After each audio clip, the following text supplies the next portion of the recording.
जब कोई उपासक गुरुदेव को आत्मसमर्पण करता है तो ये 16 अध्यात्म की बातें उसके हृदय में जागृत होने लगती हैं। जब कोई उपासक गुरुदेव को आत्मसमर्पण कर देता है तो ये 16 अध्यात्म की बातें उसमें जागृत हो जाती है, सीखना नहीं पड़ता। अगर ये नहीं है तो आपके आत्मसमर्पण में कमी है। आपका अपनापन गुरुदेव से अलग शरीर में, शरीर संबंधियों में कहीं है नहीं, स्वभाव में ही आ जाएगा। पहला,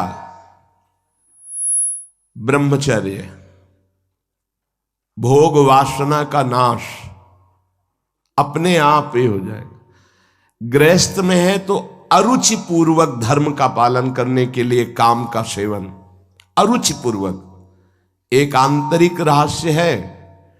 यदि आपके अंदर भोग इच्छा नहीं है और आप गृहस्थ धर्म में हैं और ऐसी चेष्टा हुई है, वो अंदर कोई फर्क नहीं डाल पाएगी।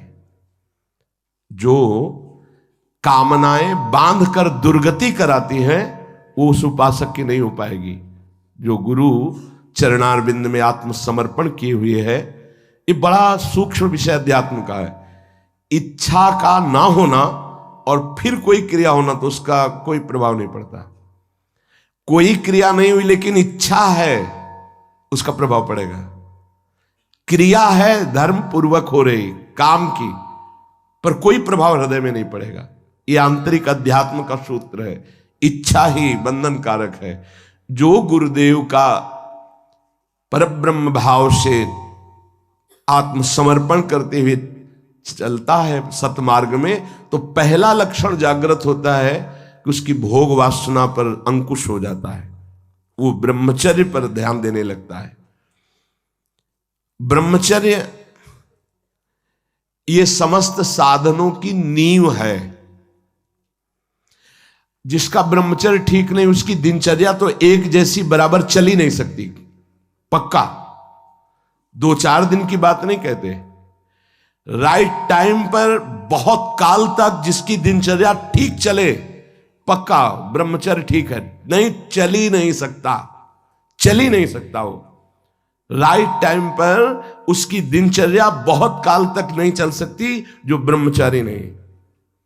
और वो गृहस्थ ब्रह्मचारी ही है जो संतानोत्पत्ति के लिए, केवल भगवत आज्ञा पालन करने के लिए, गृहस्थ धर्म का निर्वाह करने के लिए, वो धर्मयुक्त काम उसकी उपासना में बाधा नहीं पहुंचा सकता। पर व्यभिचार भावना, ये गुरु शरणागत होते ही पहला अंकुश इंद्रियों पर लगता है कि वो भोग वासनाओं से निवृत्त, ब्रह्मचर्य। दूसरा, अहिंसा, मन से, वाणी से, शरीर से वो किसी को दुख पहुंचे ऐसी चेष्टा नहीं करता। जो गुरु समर्पित होता है, पहला ब्रह्मचर्य पर, बहुत अमृत है ये। अगर ये अमृत पी लिए तो भगवदामृत, प्रेमामृत, ज्ञानामृत अब कुछ दुर्लभ नहीं है। कोई भी हो, भगवद आश्रय लेकर, गुरु आश्रय लेकर इस अमृत का पान करो। बहुत कठिन है। खान पान, दृश्य, संग, बोलचाल, इनका बहुत प्रभाव पड़ता है आपके संयम पर। यदि आपका खान पान सही नहीं है, आपका देखना सही नहीं है, सुनना सही नहीं है, बोलना सही नहीं है, तो आपका ब्रह्मचर्य सही नहीं होगा। ब्रह्मचर्य को आप एक परम धन के रूप में देखिए तो आपके अंदर क्षोभ पैदा होने लगेगा। जिस खान पान संग से ब्रह्मचर्य नष्ट होता है उसके लिए वो बर्दाश्त नहीं होगा, नहीं बर्दाश्त होगा। आज हम ब्रह्मचर्य पर महत्व नहीं दे रहे, व्यभिचार पर महत्व दे रहे। किसी का संयोग ये ना हो, अगर आप ब्रह्मचर्य का महत्व नहीं दे रहे तो आप अपने हाथ से अपने आप को नष्ट करते रहेंगे। ये बहुत बड़ी वस्तु है, बहुत बड़ी वस्तु। बहुत जल्दी अध्यात्म में आपका प्रवेश हो जाएगा, बहुत आनंद प्राप्त हो जाएगा। हर रोग, हर प्रकृति के वार को सहने की सामर्थ्य ब्रह्मचारी में स्वयं जागृत हो जाती है। ब्रह्मचर्य का मतलब यह नहीं होता कि बहुत मोटा हो जाएगा, नहीं नहीं, ऐसा नहीं है। ब्रह्मचर्य अध्यात्म शक्ति को पुष्ट करती है। ब्रह्मचर्यहीनता में मोटा हो सकता है। ब्रह्मचर्यहीन हुआ तो चर्बी बढ़ सकती है, मोटापा बढ़ सकता है और स्थूलता आ सकती है, लेकिन ब्रह्मचारी में नहीं आएगी। ब्रह्मचारी में जितना होगा बहुत पावरफुल अध्यात्म शक्ति, संकल्प शक्ति, उसकी शक्ति बढ़ती है। अगर कहीं बाल्यावस्था से कुछ वर्षों तक ब्रह्मचर्य ठीक रखा जाए और प्राणवायु का संशोधन प्राणायाम होता रहे तो भगवत चिंतन करने वाले उपासक की फिर ऊर्ध्वगामी ब्रह्मचर्य हो जाता है। बस जहां ऊर्ध्वगामी हुआ फिर भगवत मार्ग में सहजता आ जाती है। अब वो अधोगामी जो उसकी गति थी अब वो जल्दी नहीं होगी। ऐसे ऐसे उपासक है 10-10 वर्ष हो जाते हैं, कभी स्वप्न दोष नहीं होता। 10-10 वर्ष क्यों? क्योंकि उसका चिंतन नहीं होना चाहिए। मनोवाह नाड़ी जो शरीर के अंदर है, जैसे दूध में घी समाया हुआ है, वो कहीं एक स्थान पे नहीं है, ऐसे पूरे शरीर में समाया हुआ है। वो जैसे दूध को हम औटाकर गर्म करके दही बना के फिर उससे मक्खन निकालते, फिर घी निकलता है, ऐसे एक नाड़ी है मनोवाह, उसमें इतनी चिंतन से गर्मी पैदा होती कि तत्काल पूरे रक्त से वो उसको घसीट लेती है और मनोवाह नाड़ी फिर उसे बाहर कर देती है। चिंतन आपका ठीक हो, तभी कहा है इच्छा रहित तो कुछ नहीं बिगड़ने वाला। संत सदगुरुदेव का आश्रय लेने पर सबसे पहला कदम ब्रह्मचर्य पर होता है। अगर ब्रह्मचर्य ठीक है तो आपकी दिनचर्या ठीक है। सर्दी, गर्मी, बरसात, रोग, शोक, मान अपमान, दुख सुख सब कुछ आनंद पूर्वक सहने की सामर्थ्य आती है। जितना ब्रह्मचर्य क्षीण होता जाएगा उतनी आपको अधिक सर्दी लगेगी, अधिक गर्मी लगेगी, चिड़चिड़ा स्वभाव हो जाएगा, कुछ कार्य करने का मन नहीं, पड़े रहने का मन रहेगा, आपके अंग प्रत्यंग ये प्रमादी हो जाएंगे, इंद्रियां प्रमादी हो जाएंगी। ब्रह्मचर्य में एक अलौकिक तेज रहता है। हर इंद्रिय, चेष्टा, हर क्रिया जो भागवतिक व्यवहारिक, उसमें एक नवीन उत्साह बना रहता है।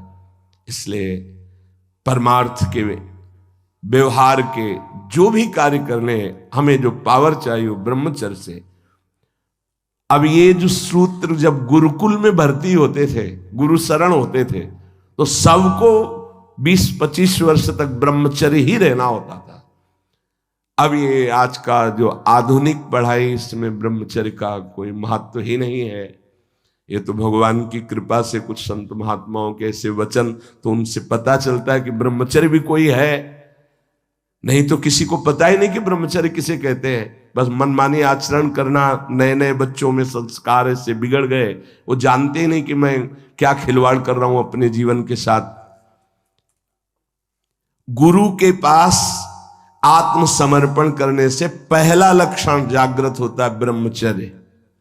दूसरा अहिंसा, किसी को भी मन वचन शरीर से हमें दुख नहीं देना, अपमान नहीं करना, मन से भी हमें किसी का मंगल नहीं सोचना। नहीं, मन से अगर हम किसी का मंगल सोचते हैं तो उसका मंगल होगा कि नहीं होगा पता नहीं, आप कितने बड़े तपस्वी हैं, पर आपका मंगल जरूर हो गया, उसी क्षण हो गया जिस क्षण आपने दूसरे का मंगल सोचा। यह हमने संत महापुरुषों से सुना है। मन के द्वारा जब किसी का मंगल सोचा जाता है कि इसका ऐसे दुख पहुंचे, ऐसे इसका नाश होगा कि नहीं उसका वो तो भगवान जाने, लेकिन तुम्हारा अभी हो गया, तुम्हारा पतन हो गया, तुम्हारा मन मलिन हो गया। कितना साधन करने पर वो पवित्र होगा। तीसरा, जब हम गुरुदेव के सानिध्य में रहते हैं तो सुख और दुख दोनों को समान भाव से सहने की सामर्थ्य प्राप्त होती है। जो गुरुदेव का कृपा पात्र होता है वो सुख दुख में समान भाव रखता है। प्रायः ऐसा नहीं है। सुख में तो हमारी अनुकूलता रहती है, तो गुरु बुद्धि बनी रहती है या कृपा है हम पर ऐसा। लेकिन जब दुख आता है तब गुरुदेव की कृपा है, प्रभु की कृपा है, और हम आनंद पूर्वक उस दुख को सहें। ऐसी क्षमता केवल गुरु को आत्मसमर्पण करने वाले पर ही अवतरित होती है। ये क्षमता उतरती है, ये सामर्थ्य है अंदर, दुख सुख को सहने की सामर्थ्य। किसी भी स्थिति में, मतलब ऐसा स्वभाव हो जाता, किसी भी स्थिति में कदम पीछे हटाना ये उस सूरवीर योद्धा के स्वभाव में नहीं होता, जो अध्यात्म का गुरु समर्पित पथिक होता। किसी भी स्थिति में ये हर समय नवीन उत्साह, हर दुख को सहकर अपने लक्ष्य पर रहना, अपनी दिनचर्या पे रहना, ये सुख दुख को समान भाव से सह। सुख में तो सब जय जय बोल रहे हैं, जब दुख में जय बोले और सुख दुख समान स्थिति, जैसी दिनचर्या तुम्हारी सुखद वैसी दुख परिस्थिति में भी वैसी ही दिनचर्या, जैसा तुम्हारा भाव अनुकूल सुख में गुरुदेव के प्रति, वैसी दुख परिस्थिति में प्रतिकूलता में भी वैसा ही भाव ये गुरु कृपा से प्राप्त होता है। चौथा, जो गुरु शरणागत होता है उसको सर्वत्र भगवत दर्शन का भाव जागृत होता है। मेरे आराध्य देव, जैसे आचार्य चरण कह रहे हैं, सर्वान वस्तु तया निरीक्ष परम स्वाराध्य बुद्धिर्मम, मेरे आराध्य देव सबके हृदय में है। पांचवा, अब इस संसार में मुझे कुछ प्राप्त करना नहीं, मुझे केवल भगवान की प्राप्ति करनी है। ये गुरु कृपा से आता है। गुरु कृपा पात्र के हृदय में भगवत प्राप्ति का लक्ष्य दृढ़ हो जाता है। भगवान कैवल्य वस्तु है, परम तत्व है, अब तो भगवत प्राप्ति करनी है। जो गुरु शरणागत है उसमें पांचवा लक्षण जागृत होता है, अब तो भगवत प्राप्ति करनी है, पक्का इस जन्म में मुझे भगवत प्राप्ति करनी है। ऐसी ज्ञान की वृत्ति जागृत होती है कि वो कैवल्य परम पद का अधिकारी हो जाता है, गुरु कृपा पात्र। छठवां, सदैव अकेला रहने का स्वभाव होने लगता है उसका, गुरु कृपा पात्र का। कोई पास नहीं हो, अगर पास भी है तो कोई मित्रता नहीं, कोई शत्रुता नहीं, ना किसी भी तरह का लगाव है, न किसी भी तरह का द्वेष भाव है, शून्य। एक भी मित्र नहीं होना चाहिए संसार में। शत्रु की तो बात क्या है, एक भी मित्र नहीं होना चाहिए। सब में भगवत भाव, भगवत भाव से सब में। अपना परिचय नहीं होना चाहिए, अपना कोई दोस्त नहीं होना चाहिए। दुश्मन की तो बात ही क्या है, अजात शत्रु, दुश्मन का तो सवाल ही नहीं उठता, पर दोस्त भी नहीं होना चाहिए। अकेला चलना सीखे, अपनी कुटिया में या जहां भी रह रहे हो। जैसे पीछे भी 5-5, 7-7 संत भगवान के बीच में आसन लगाने को मिलता, अब कोई कमरा थोड़ी अकेले मिला है कभी। तो कभी हम पास वाले संत को जानते नहीं कि कहाँ के हैं क्या है, और कभी कोई पूछने की चेष्टा की तो उनसे कहें कि आप अध्यात्म के विषय में पूछ सकते हैं, आप व्यवहार के विषय में नहीं पूछ सकते। तो ये तुम्हारा बात करने का स्वभाव नहीं है क्या? नहीं। हमें पूछा गया था एक आश्रम में कि आप बोल लेते हैं कुछ, मतलब बोलना आता है आपको कि नहीं? ऐसे रहे हैं तो उस वहां लगता था कि इनकी मतलब जबान है कि नहीं है। उन्होंने पूछा आप बोलना जानते हैं कि नहीं जानते? कई महीने के बाद कहा जी बोल लेते हैं, पर क्या बोले, किसी से कोई मित्रता नहीं। वृंदावन में इतने रहे, किसी से मित्रता नहीं, किसी से शत्रुता नहीं। जैसे वो जंगल में एकांत रहता है ऐसे समाज में एकांत रहता है। गुरु कृपा पात्र ये स्वभाव में लाइए असंगता। एकस चरण रहस्चित्त मनंतई से एक दृष्टि हो जाती है।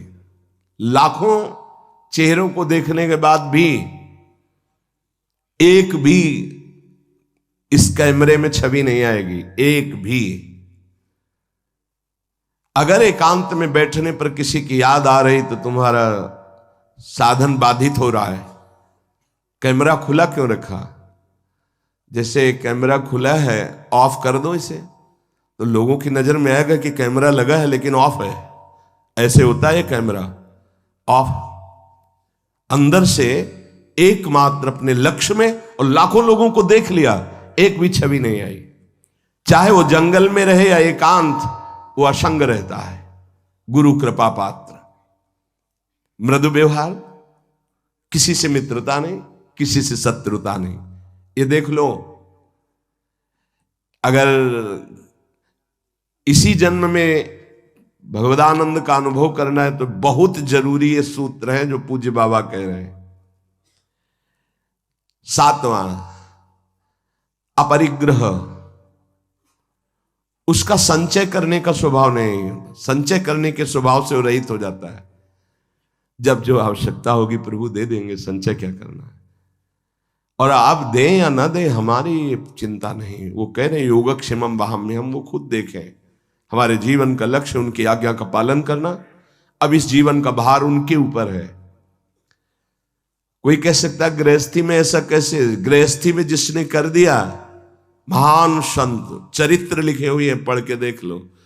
बेटी के यहां भात भरने जा रहे हैं तो ठाकुर जी भर रहे हैं। बेटे का ब्याह है तो ठाकुर जी चल रहे हैं साफा बांधे, कोई जान नहीं पा रहा कि ठाकुर जी है। भार आपको, हमारा कर्तव्य आपका चिंतन और आपकी आज्ञा का पालन। आप सब देखें, बहुत अच्छे से संभाल लेते हैं, अखिल कोटि ब्रह्मांड नायक है।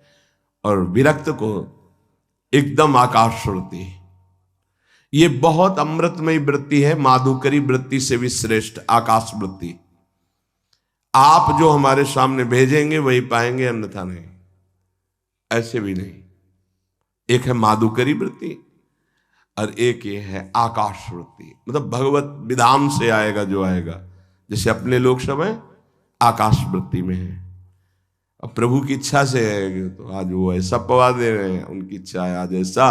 और जब उनकी इच्छा ना हो तो सब बैठ करके चरणामृत लेके राधा नाम कीर्तन करें। उन्हीं की व्यवस्था से है, किसी से किसी का यहाँ ऐसा नहीं है कि अमुक के द्वारा नहीं। हमारे प्रियालाल से प्रेरित होकर कोई जैसे तो चल रहा है, हमारा किसी व्यक्ति से नहीं चल रहा, प्रियालाल से चल रहा। तो प्रियालाल जब जहां से जैसे आते हैं, जिस रूप में जो देते हैं उसी से व्यवस्था। आकाश वृत्ति तब मानी जाएगी आकाश वृत्ति जब किसी को संकेत भी न किया जाए कि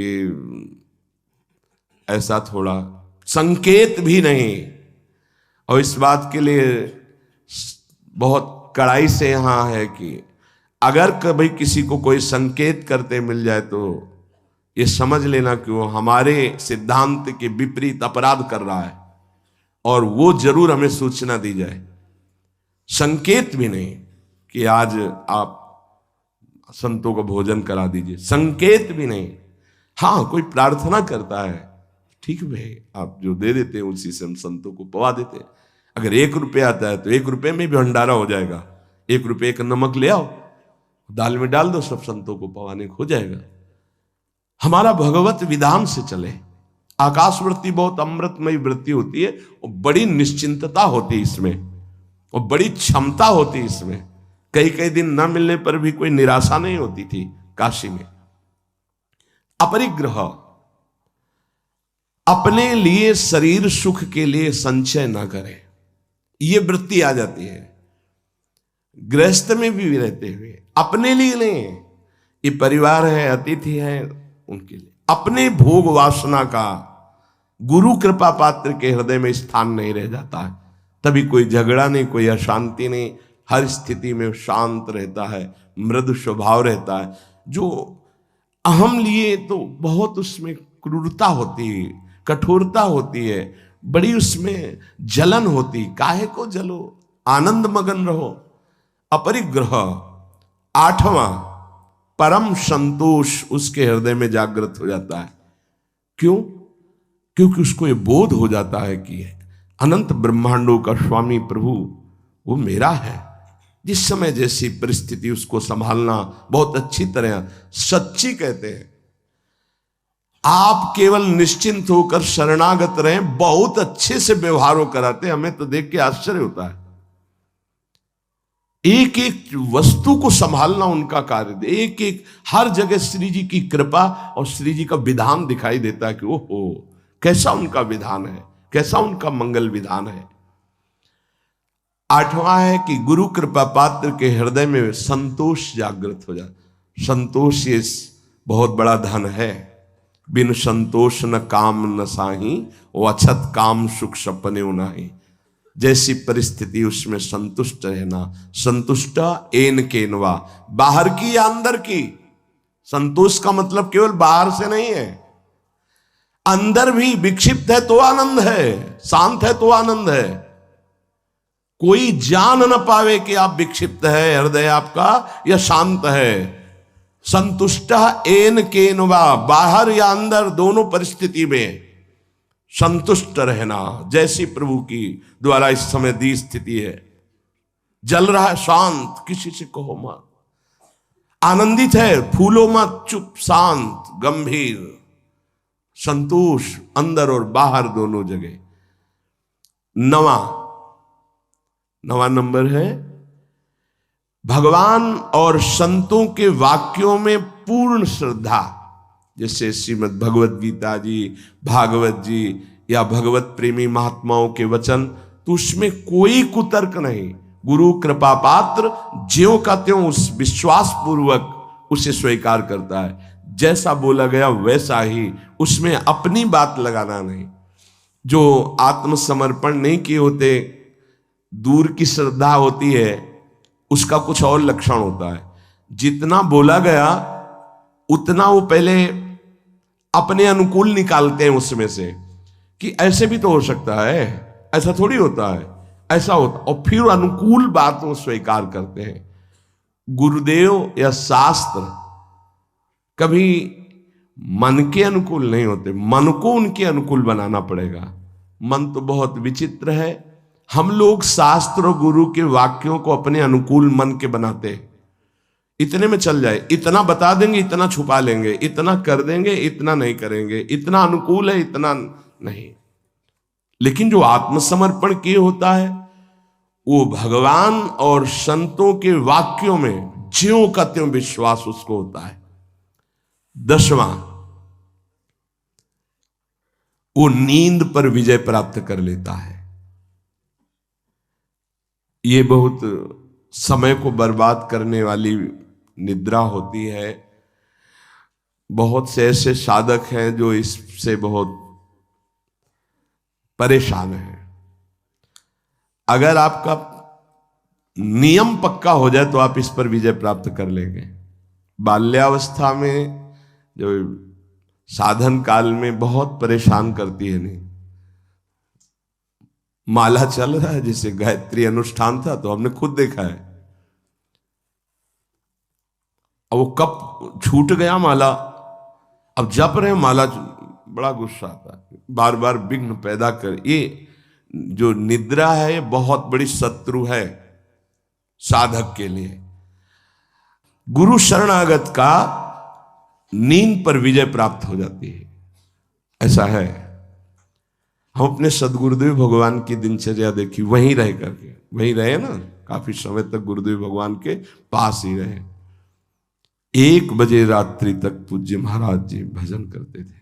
रात्रि में दर्शन के आके थोड़ा जो कुछ श्री जी को शयन भोग लगाया, शयन कराया, और जो पाया 2 रोटी राजभोग में दिन में। आज भी महाराज जी अपने ही कर कमल से 2, आजीवन का पूरा नियम है, 2 बनती, भोग लगती। रात्रि में 1 बजे तक, 1 बजे के बाद लेट गए, 4, 4:15 उठ गए। ये हमने बराबर की दिनचर्या देखी, बराबर की दिनचर्या। अपनी दिनचर्या को इतना सीमित नींद में लाओ कि कम समय नींद में जाए। जो बहुत गृहस्थी की मेहनत करते हैं तो उनको 6 घंटा सोना ठीक है, लेकिन साधकों को 6 घंटा सोना ठीक नहीं है। आप लोग देखो कितना सोते हैं। कितने ऐसे साधक हैं जिनको हम मन से प्रणाम करते हैं। देखो बन के तैयार हो गया है, पूरी रात साधक, नौजवान साधक है, जब सब सोते हैं तब वो लगे। कोई कीर्तन कर रहा है, अखंड कीर्तन चलता है, जगो, कब तक सोते रहोगे। ये नींद का शत्रुवत व्यवहार है आपके जीवन को नष्ट करने का। बहुत इस पर बहुत लड़ा गया है नींद पर। हाँ, सच्ची कहते हैं, ये दरिद्रता है, ये बहुत बड़ी जीवन की हानि है। आपका शरीर अस्वस्थ रहेगा, आपके सब अंग जो क्रियाशील होने चाहिए, आप सुषुप्ति में आप उन जीवन को, जीवनी शक्ति को नष्ट कर रहे। थोड़ा सा युक्ताहार विहार से थोड़ा सा नींद ले लो, जरूरी है। 3 घंटे ले लो, 4 घंटे ले लो, ये पड़े रहना बहुत दरिद्रता है। ये नींद जो है ये हमें भगवत प्राप्ति में बड़ी बाधा पहुंचाती है, तमोगुण का लक्षण है, इसमें उठना चाहिए। 11वां है, जो गुरु कृपा पात्र है उसके हृदय में 3 दंड प्रकाशित हो जाते हैं। 3 दंड, मनोदंड, वागदंड और कर्मदंड, ये प्रकाशित हो जाते हैं। मनोदंड, उसकी ताकत नहीं मन की कि कुछ विपरीत सोचवा सके। वागदंड, वाणी की ताकत नहीं कि कुछ बुलवा सके गलत।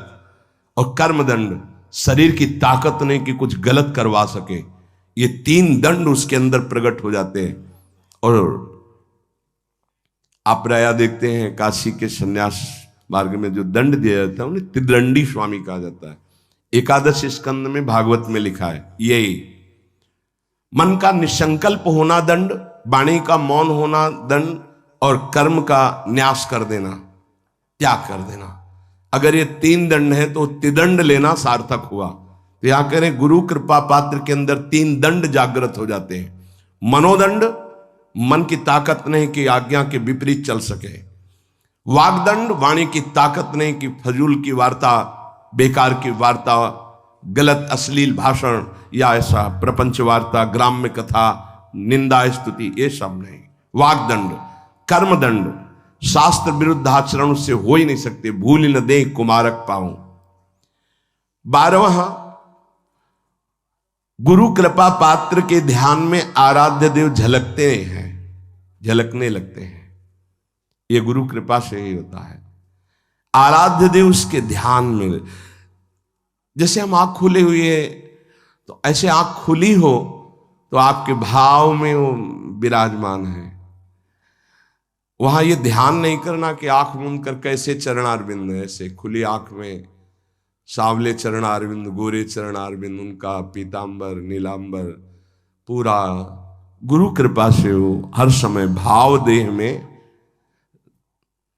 अगर अंदर से देहाभिमान, देह धर्म, तो फिर ये नहीं आएगा। और जब अंदर से अपने भाव में, तो भावोत्सवेन भजताम रस काम धेनुम, चाहे आँख खुली हो, चाहे बंद हो, चाहे बहिर्मुख हो, चाहे अंतर्मुख हो, उसमें कोई फर्क नहीं पड़ता। गुरु कृपा पात्र में प्रभु का, आराध्य देव का, उनका ध्यान बसर वही रूप छके घूमत रहे, तन को तनिक न भान। हर समय रूप विराजमान हो जाता है गुरु कृपा पात्र में। 13वां, प्रभु की चर्चा सुनने में, प्रभु का नाम कीर्तन सुनने में उसकी आसक्ति हो जाती है। भगवत चर्चा सुनने में, भगवान भागते हुए हमने देखा बूढ़े बूढ़े जनों को। ये वृंदावन धाम है, भागते हुए कि हम 1 मिनट अगर लेट हो गए, एक शब्द भी छूट गया तो हमारा आज का दिन हम अमंगल मानेंगे कि एक शब्द छूट गया। सत्संग में क्या सुना वो पकड़ नहीं होती। पकड़ो, सत्संग को पकड़ो। जो गुरु कृपा पात्र होता है उसकी श्रवणेन्द्री आसक्ति पूर्वक चर्चा सुनती है, सत्संग की, भगवत चर्चा, नाम कीर्तन। और 14, स्त्री, पुत्र, घर, संपत्ति, इन सब से उसका राग खत्म हो जाता है गुरु कृपा पात्र का। नरसिंह मेहता जी का जब पुत्र पधारा तो करताल लेकर नाच रहे हैं, श्रीवास जी के घर में जब पुत्र पधारा तो कीर्तन में उन्मत्त हो रहे हैं, क्योंकि मेरा नहीं प्रभु कहा था, इतने दिनों के लिए आया था, अब वो चला गया। उसका राग नहीं रहता। गुरु कृपा पात्र का स्त्री पुत्र ग्रह एवं संपत्ति पे राग नहीं रहता। तो जो विरक्त है उनका राग न शरीर में होना चाहिए और न किसी वस्तु स्थान पे होना चाहिए। सच्ची माने कहीं किंचन मात्र अपनापन नहीं होना चाहिए। बस श्री जी का इधर, श्री जी का इधर, कहीं भी अपनापन नहीं होना चाहिए। जहां अपनापन होगा वहीं आ जाओगे। अपनापन केवल लाडली लाल से हो और जैसे वो रखे उनका विधान। अपनापन अंदर वाला कहीं नहीं होना चाहिए। ये गुरु कृपा पात्र में ये अपनापन सुरक्षित आराध्य देव में लगता है। इसीलिए स्त्री पुत्र गृह संपत्ति मकान इनमें उनकी आसक्ति नहीं होती जो गुरु कृपा पात्र जन होते हैं।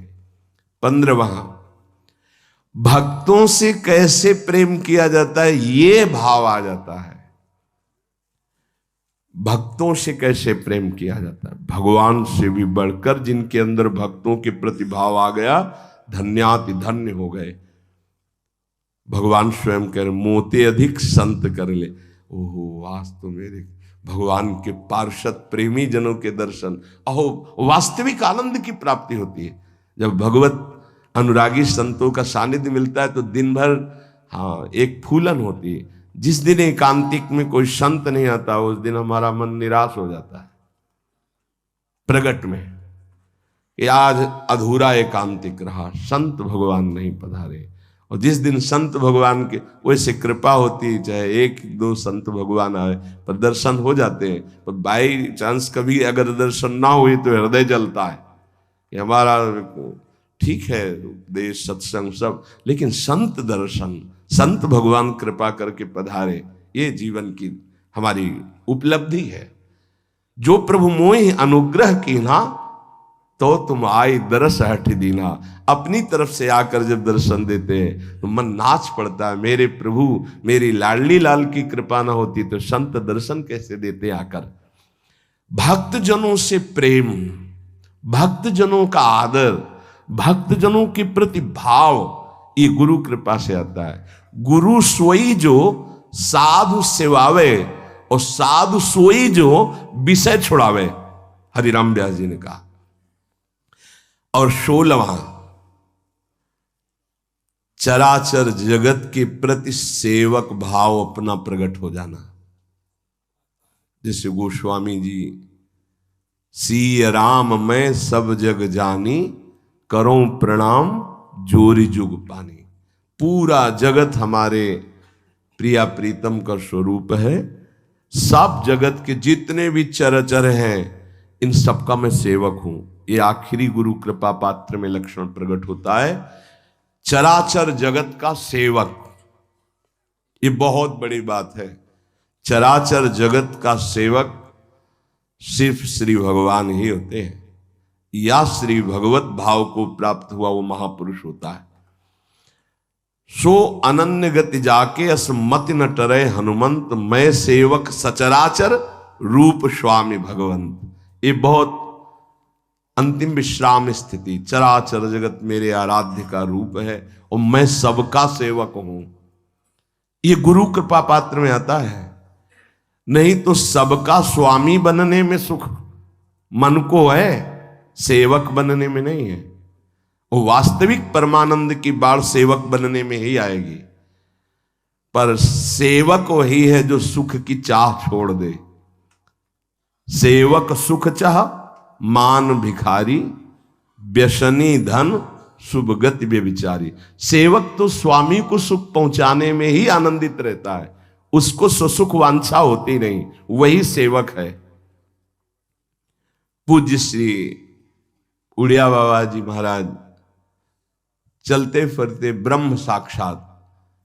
तो ये 16 बातें अपने जीवन में साधक को उतारनी।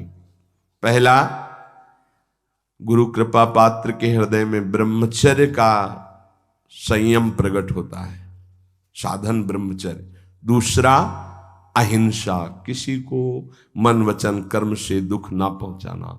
तीसरा, सुख दुख में समान भाव। चौथा, भगवत प्राप्ति की प्रबल लालसा। पांचवा, एकमात्र मेरे आराध्य देव सबके हृदय में बैठे हैं। छठवां, चाहे जंगल में हो या सभा में असंग रहे, एकांत भाव अंदर रखे, सब में भगवत भाव, ना किसी से मित्रता ना किसी से शत्रुता। सातवां, अपरिग्रह, अपने लिए कुछ ना चाहे ना संग्रह करे। हमारा जीवन प्रभु के हवाले है, गुरुदेव के हवाले है। आठवां, संतोष रूपी परम धन उस उपासक के हृदय में जागृत हो जाता है। नवां, भगवान और संतों के वचनों में दृढ़ विश्वास हो जाता है। दसवां, वो निद्रा का त्यागी होता है। 11वां, मनोदंड, वागदंड, कर्मदंड, ये 3 दंड उसके हृदय में प्रकाशित हो जाते हैं, सामर्थ्य है ये।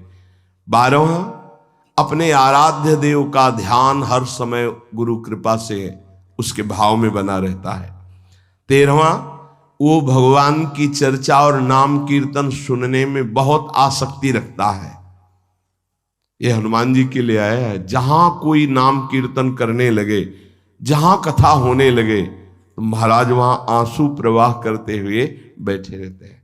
यत्र यत्र रघुनाथ कीर्तनम तत्र तत्र कृतमस्त कांजिलम वाष्पवारि परिपूर्ण लोचनम मारुतिम नमत राक्षसांतकम।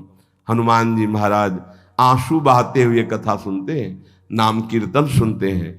भक्त में ये आसक्ति होती, जहां कहीं भगवत चर्चा, जहां कहीं नाम कीर्तन, पूरी एकाग्रता से श्रवणेन्द्रिय से सुनना। 14, स्त्री पुत्र गृह संपत्ति मकान आदि की आसक्ति का त्याग गुरु कृपा से। 15वां, भगवत प्रेमी भक्तों से कैसे हमारा व्यवहार होना चाहिए। 16वां, संपूर्ण चराचर जगत का मैं सेवक हूं और मेरे सब स्वामी हैं। इतनी दैन्यता, संपूर्ण चराचर जगत हमारा स्वामी है और हम सेवक हैं। ये 16 लक्षण शरणागत के हृदय में जागृत हो जाते हैं। अपने को बार बार इनका चिंतन करके अपने में जागृत करना है। जब ये लक्षण अंदर आ जाएंगे तो पूर्ण परमार्थी हो गया और वस्तु हृदय में है, आनंद की बाढ़ हृदय में है। ये सब लाने के लिए एक बात पकड़ लो, मन लगे ना लगे, श्रद्धा हो या ना हो, नाम जप करते रहो, ये सब आ जाएंगे। राधा राधा राधा राधा निरंतर नाम जप करो तो जितने भागवतिक सद्गुण बताए गए हैं इस सब हृदय में अपने आप जागृत हो जाएंगे। श्री राधा वल्लभ लाल की।